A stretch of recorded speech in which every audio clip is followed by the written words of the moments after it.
আসসালামু আলাইকুম রহমতুল্লাহ। আজকে 23 এপ্রিল 2026 রোজ বৃহস্পতিবার। আমরা এসেছিলাম নাজিপুর বাজার, বাট আমি এতটাই দেরি করে আসছি যে বাজারই শেষ হয়ে গেছে। মোটামুটি দাম আমরা শুনে নেব কি অবস্থা, মোটামুটি কি দাম যাচ্ছে বা গিয়েছে সেটা আমরা গাড়ি লোড হচ্ছে।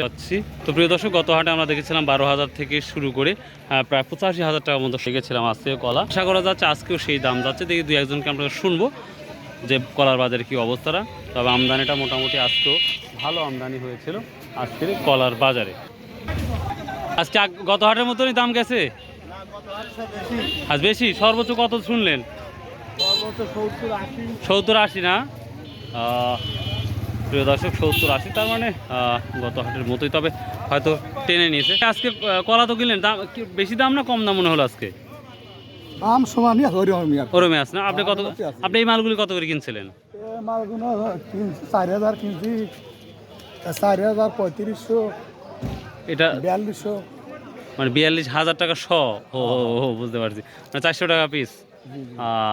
বুঝতে পারছি, তার মানে মোটামুটি আছে। হ্যাঁ মোটামুটি আছে। এই মাল কোথায় যাবে? মাল যাবে শাহাদাতপুর যাবে। শাহাদাতপুর। সিরাজগঞ্জ শাহাদাতপুর। ও আচ্ছা ভাই, থ্যাংক ইউ। ও বড়দনা না? ইনশাল্লাহ। গ্রাম চরবাসরা না? ও এখানে কি হাতে বিক্রি করবেন, আপনারা পাইকারি বিক্রি করবেন? হাতে বিক্রি করবে। এত কলা হাতে বিক্রি শেষ করবেন? হ্যাঁ, এক সপ্তাহ মধ্যে বেশি এখন হাত হবে। বলেন কি? দেখ, আবার দেখা হবে ইনশাল্লাহ। ঠিক আছে, আপনাদের অঞ্চলে যাবো, বেড়াতে যাবো। আচ্ছা ভাই, থ্যাংক ইউ। এই তো ছিল কলার আপডেট। সবাই আল্লাহ হাফেজ, আসসালামু আলাইকুম রহমতুল্লাহ।